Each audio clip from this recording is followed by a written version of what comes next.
अस्सलाम वालेकुम दोस्तों। जो टॉपिक आज मैं आपके सामने छेड़ने जा रहा हूं, इस टॉपिक पर स्टडी करने से पहले अगर कोई मुझसे ये सवाल करता कि अगर कुछ शेर मेरे सामने आ जाएगा तो क्या मैं डर जाऊंगा, तो मैं जवाब देता कि 100% अगर कुछ शेर मेरे सामने आ जाएगा तो मैं डर जाऊंगा।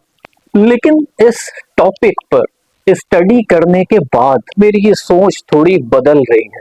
अब मेरे सामने शेर आए तो मैं डरूं ना डरूं मैं नहीं जानता, पर हाँ, मेरे सामने अगर मॉस्किटो आएगा तो मैं जरूर डर जाऊंगा।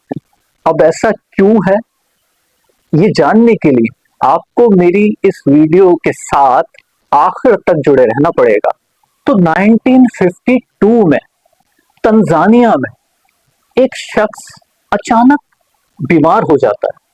उसे बहुत ज्यादा बुखार हो जाता है और कुछ ही घंटों के बाद उसको शदीद जॉइंट पेन होने लगता है। इस हद तक पेन बढ़ता ही चला जाता है कि उससे अपने बेड से खड़ा भी नहीं हुआ जाता।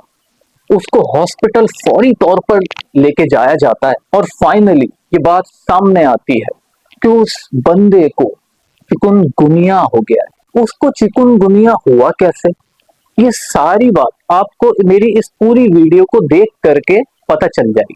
तो चिकुनगुनिया आखिर क्या बला है, सबसे पहले मैं ये बात आपको क्लियर करता चलूं कि बहुत से लोग समझते हैं कि शायद ये चिकुनगुनिया किसी मुर्गी के काटने से या फिर उसको खा लेने से हो जाता है, जबकि ऐसा यहाँ कुछ भी नहीं है। ये मुर्गी से नहीं होता है। एक्चुअली लोगों को गलत फहमी इसलिए भी है कि इसका नाम ही कुछ ऐसा है, इसका नाम चिकनगुनिया लोग अक्सर ये समझते हैं, जबकि अगर आप सही प्रोनाउंसिएशन पे जाएं तो इसकी सही प्रोनाउंसिएशन है चिकुनगुनिया, चिकनगुनिया नहीं है। और ये मुर्गियों के काटने या खा लेने से नहीं होता, बल्कि ये मॉस्किटो बाइट से होता है। मच्छरों की दो किस्म, एक एडिस इजिप्टाई और दूसरी एडिस एल्बोपिक्टस, इन दो मच्छरों के काटने से चिकुनगुनिया हो जाता है। ये दोनों ही किस्म डे लाइट में काटती हैं। एल्बोपिक्टस यूजुअली घर के बाहर काटता है, यानी वो घरों में नहीं आता, और इजिप्टाई वो घर के बाहर भी और घर के अंदर भी दोनों ही जगह पे काटता है। इन दोनों ही किस्मों की ग्रोथ रुके हुए पानी में होती है। तो तंजानिया में 1952 के बाद फिर एशिया में थाईलैंड में पहला केस सामने आया 1967 में। उसके बाद फिर एक केस इंडिया में सामने आया 1970 में। 2004 तक तो ये बीमारी काफी बढ़ रही थी, लेकिन 2004 के बाद से तो ये बीमारी इतनी बढ़ने लगी कि जिसकी हद नहीं, और अफ्रीका एशिया के बाद ये अमेरिका और यूरोप में भी चली गई, और टोटल मिलाकर के 110 कंट्रीज में ये बीमारी फैलने लगी। 2016 के बाद से जो केसेस हजारों में थे वो लाखों में कन्वर्ट हो गए। अब अगला क्वेश्चन कि ये बीमारी शुरू कैसे होती है, तो नॉर्मली 3 से 7 दिन में ये बीमारी सामने आने लगती है, और कुछ केसेस में 2 दिन में ही पता चल जाता है कि चिकुनगुनिया हो गया है, और बास केसेस में 12 दिन तक लग जाते हैं चिकुनगुनिया के सामने आने में। जब ये बीमारी हो जाती है तो सबसे पहले तो बहुत ही तेज बुखार चढ़ता है। ये बुखार आपको 105 तक चला जाता है, और उसके साथ साथ सीवियर जॉइंट पेन होने लगता है। ये पेन, जैसे कि मैंने आपको शुरू में बताया, इतना सीवियर होता है कि पैरों पे खड़ा भी नहीं हुआ जाता।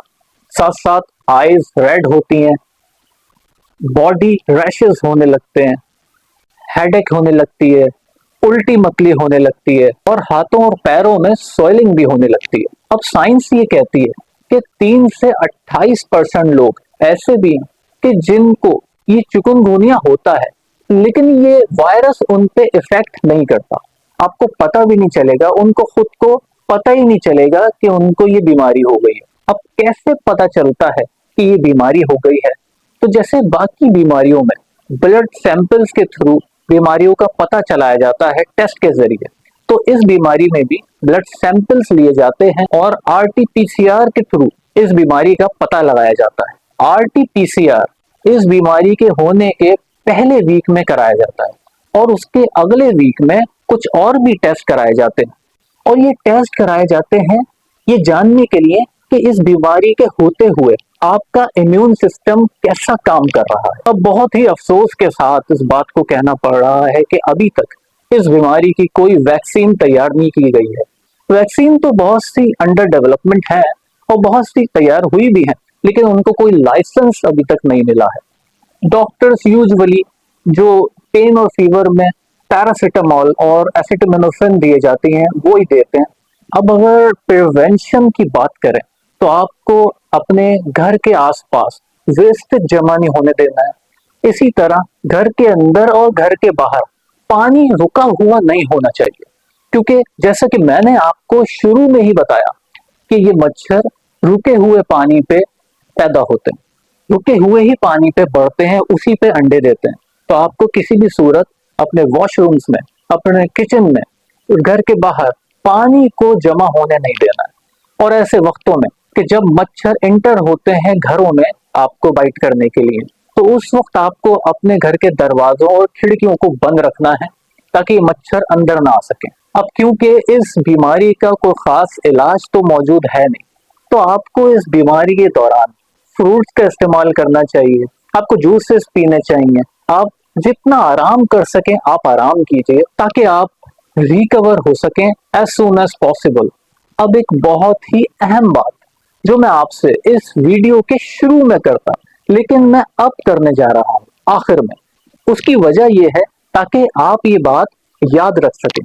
वो अहम बात कि ये बीमारी एक दूसरे में शिफ्ट कैसे होती है। तो सबसे अहम बात तो ये कि अगर आपके घर में किसी को ये बीमारी हो जाती है तो उसके पास जाने से या उसके छींकने या खांसने से ये बीमारी आपको या किसी को शिफ्ट नहीं होती। ये बीमारी शिफ्ट होती है कि अगर जो बंदा इफेक्टेड है उसको एक हफ्ते के दौरान कोई और मच्छर आकर काट ले, तो वो बंदा जो इफेक्टेड था उसका वायरस उस मच्छर में भी कन्वर्ट हो जाएगा और फिर वो मच्छर जाकर के जब दूसरे बंदे को काटेगा तो वो दूसरा बंदा भी चिकनगुनिया में मुब्तला हो जाएगा। ये बीमारी इस तरह से फैलती चली जाती है। इसलिए कहा जाता यह है कि आप इस बीमारी में मच्छर के कटने से बचिए, खासकर शुरू के एक हफ्ते। मेरी वीडियो अगर इंफॉर्मेटिव लगी हो तो इसे लाइक कीजिएगा और अपने वैल्यूएबल कमेंट जरूर दीजिएगा। Thank you so much.